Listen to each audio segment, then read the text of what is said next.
Me remembering RR match with SRH on Monday. తీరానరాదే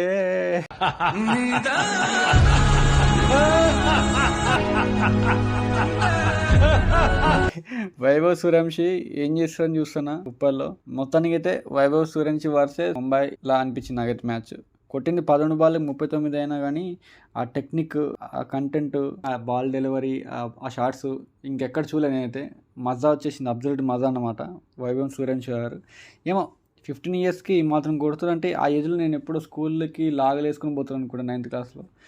ఏమోలేండి అలా కలిసి వచ్చేస్తుంది. మొత్తానికి అయితే ఆర్ఆర్ వర్సెస్ ముంబై మ్యాచ్ 11 ఓవర్స్లో 150 కొట్టిరంటే 20 ఓవర్స్లో ఎస్ఆర్హెచ్ రికార్డు బ్రేక్ అయ్యేదా అనిపించింది 287. ఏమో నాకైతే మామూలుగా ఆర్ఆర్ వాళ్ళు ఏం తాగొచ్చేది తెలియదు కానీ పిచ్చి కొట్టిరు. అండ్ యశస్వి జైస్వాల్ అయితే మామూలు మాస్ కాదు, 32 బాళ్ళకి 76 రన్స్ కొట్టి 240 స్ట్రైక్ రేట్తో ఒక రేంజ్లో కొట్టారు అనమాట. అండ్ వైభవ్ సూర్యవంశి అయితే అమ్మో ఈయన టెక్నిక్, ఆయన బాల్ కొట్టే విధానం అది చూసిలోకి నాకైతే మెంటల్ ఎక్కిపోయింది.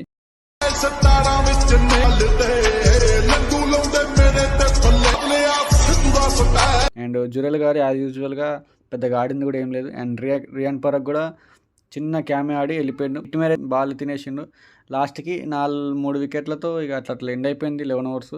సో ఊకి వర్షం ఎందుకు మానికలు పడుతుంది అర్థం కావట్లేదు. నేను కూడా రివ్యూని కూడా రాలేదు. అంటే ఈ వర్షం ఎప్పుడు ఈ ఐపీఎల్ వెనకాల పడ్డం అనేది అబ్జల్యూట్ లవ్ స్టోరీ అనమాట, వర్షం విత్ ఐపీఎల్. అండ్ నెక్స్ట్ ఇక వీళ్ళు చేద్దామని చెప్పి ముంబైలో దిగారు. అప్పటికి మ్యాక్సిమం లాగొచ్చారు, 9 వికెట్స్ పడ్డాయి, మ్యాసివ్ వికెట్స్. ఆర్ఆర్ గట్టి బౌలింగ్ అందనమాట. అండ్ రికల్టన్, రోహిత్ శర్మ అందరూ అక్కడికక్కడే ఫస్ట్లోనే 10 బాల్ ఆడకుండానే వెళ్ళిపోయారు. అండ్ సూర్యకుమార్ యాదవ్ అయితే ఆల్మోస్ట్ ఆర్ఆర్ సైడ్ ఆడిండు. అండ్ తిలక్ వర్మ అయితే పెద్ద ఏం లేకుండా, ఎవరంత ఎఫెక్ట్ లేకుండా, కానీ ఇక హార్దిక్ పాండ్యా మీద బాగా ఉండే నాకు హోప్స్. ఈయన కూడా హ్యాండ్ ఇచ్చి పడేసిండు. అండ్ నమందిర్ గారు అయితే చాలా గట్టి ట్రై చేశారు కానీ కుదరలేదు. రుదర్ఫర్డ్ ఇంపాక్ట్ ప్లేయర్లో వచ్చి మంచి ఇన్నింగ్స్ ఆడారు అనమాట. హైయెస్ట్ స్ట్రైక్ రేట్ అందరికన్నా, కానీ తక్కువ బాల్స్కి అవుట్ అయిపోయిండు. అండ్ షార్దుల్ ఠాగూర్ అంతా అట్లా అనిపించింది. మొత్తానికి అయితే యంగ్ స్టార్స్ యశస్వి జైస్వాల్, వైభవ్ సూర్యవంశి అయితే ఆడుకున్నారు ముంబైలోని. యాక్చువల్లీ వీళ్ళిద్దరు వర్సెస్ ముంబై మ్యాచ్ అన్నట్టు జరిగిందనమాట, హోరాహోరీగా. అండ్ 11 ఓవర్స్కి 150 కొట్టడం అంటే మ్యాసివ్ స్కోర్ అనమాట. అండ్ ఆపోజిట్ ముంబై అంత టఫ్ బౌలింగ్లో కూడా కొట్టిరంటే మామూలు విషయం కాదు, సూపర్ కొట్టిరనమాట. అండ్ మజా వచ్చేసింది మ్యాచ్ నాకైతే. అండ్ నేను కొంచెం కూడా స్కిప్ చేయాలన్నమాట, మ్యాచ్ మొత్తం చూస్తూనే ఉన్నా. అంటే అంత అనిపించింది అనమాట. కానీ మొత్తానికి ముంబై చేజ్ చేస్తే ఇంకా మజా వచ్చిండే.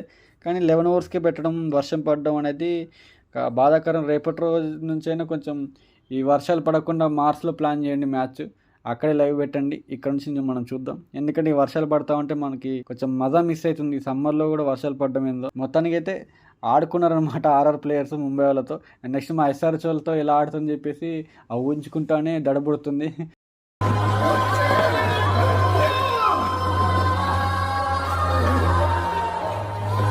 ఉప్పల్లో ఏం చేస్తారని చెప్పేసి మాకు అసలుకే బౌలింగ్ ఈ మధ్యనే కొంచెం ఇంప్రూవ్ అవుతుంది. కానీ స్టిల్ ఆ వైభవ్ సూర్యవంశిని యశస్వి జైస్వాల్ని చూస్తామంటే అది ఏమో భయమే వేస్తుంది, టెన్షన్ అనమాట. ఎట్లుంటుందో మ్యాచ్ చూద్దాం. ప్రజెంట్ అయితే ఆర్ఆర్ టాప్ ఫామ్లో ఉంది, టాప్ ఆఫ్ ది టేబుల్ అన్నమాట. ఏమో వీళ్ళు ఫైనల్స్కి వెళ్ళాలని ఉన్నారు. అండ్ అటు సైడ్ ఆర్సీబీ కూడా చాలా ఫామ్లో ఉంది. ఇక ఏమన్నా నాకు నెగిటివ్గా అనిపిస్తుంటే కేకేఆర్, సిఎస్కే, ఎస్ఆర్హెచ్. నెక్స్ట్ మ్యాచ్కి వెళ్ళకపోతే ఇక అస్సామే, ఇక ఆఖరి రాగం పాడొచ్చు అనమాట. మొత్తానికైతే ఈ మ్యాచ్ బాగా మజా వచ్చేసింది. మీకు కూడా ఏమనిపించింది కింద కామెంట్ చేయండి. ఈ వర్షం వచ్చి డైలీ ఎఫెక్ట్ చేస్తుందా? నాకైతే అట్లా అనిపించింది. ఈ వర్షం రాకపోతే చాలా బాగుంటుంది. అండ్ ఐపీఎల్ ఫ్యాన్స్ కూడా చాలా బాగా ఫీల్ అవుతుంది అనమాట. సో మొత్తానికైతే we will talk in next match. And love you all, signing off, bye good night.